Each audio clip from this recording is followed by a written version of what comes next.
we're going to talk about what is a buyer's premium in a real estate auction, how it applies to you, what you can do about it, and how to plan for it. Okay guys, so we're talking all about buyer's premium. So the first question is, what the heck is a buyer's premium? And what does that mean? And how does it apply to auctions? Now, this is a fantastic question. If you've got a question like this you'd like to have me answer, type it in the comments below and I will create a video just like this for you and everybody else there on YouTube. So a buyer's premium, let's talk about this. Basically, this is gonna apply to auctions.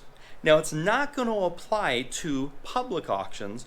It's going to apply to private auctions. Let's talk about the difference here. A public auction is typically when a property is going through foreclosure process, depending upon what type of state, if it's an attorney state or if it's a judicial state or non-judicial state. But let's just, for example, say it's a non-judicial state. So an attorney is doing the foreclosure, an attorney is representing the bank, handling the foreclosure, and they do a public auction where they auction the property to the highest bidder. In that type of an instance, you are not dealing with what's called a buyer's premium. But let's say that there's a company like auctions.com or Hudson and Marshall or Williams and Williams.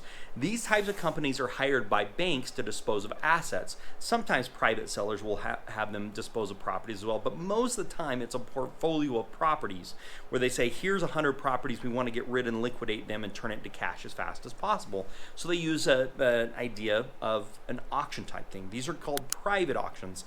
Now when I say private, that doesn't mean you couldn't show up to that. It's privately held, it's not publicly held. So you just have to know when it is and where it is. Typically it's in a ballroom. Now they're doing electronic quite a bit where you can just bid on properties online or electronically, and you can go see the property. But here's the thing you've got to realize with these.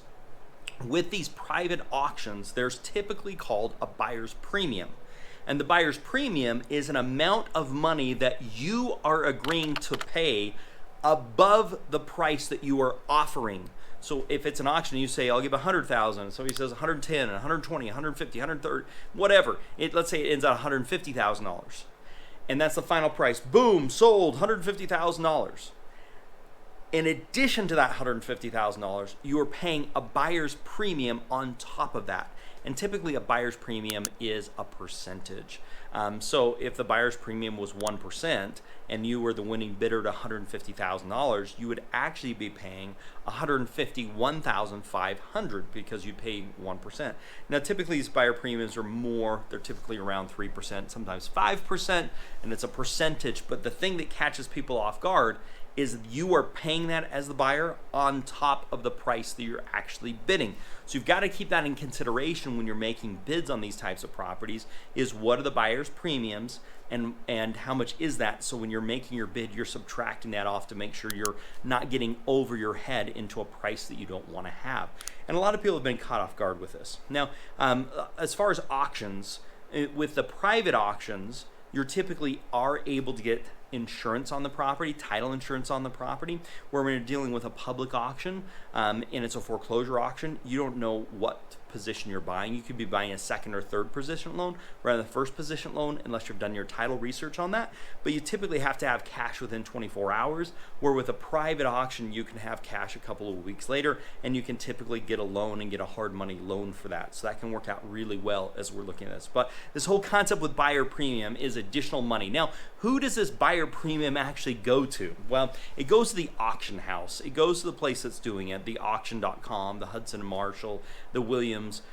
It goes to them for facilitating it. And so part of the idea is it makes it a little more economical for the bank to unload these properties if they don't have to pay any agent fees or anything else like that. So what they're doing then is there's a fee, but that fee is being paid by the buyer, not by the seller, and that's being paid to the auction house to conduct the auction for their platform, for their manpower and those types of things. So if you have enjoyed this video, please hit that thumbs up button. It means a lot to me, and you could also consider subscribing. Let's talk a little bit about a property value analysis. This is analysis that you can use to make sure you're not overpaying for properties, especially when you're dealing with an auction scenario and you're dealing with a buyer's premium. So if you'd like to get a free copy of that, you can text it text us over at 435-294-0433, 435-294-0433. If you text us your email address, we'll send you a copy of that absolutely for free. I also have a blog on do I need cash to buy a house at auction, so check that out. I'll link it in the comments below. I also have a great video on how do auction houses work. I'll link that as well, put it on here so you can check it out. But how do auctions work on houses? Check that out. It can be very helpful as you're looking at buyer's premiums and everything else.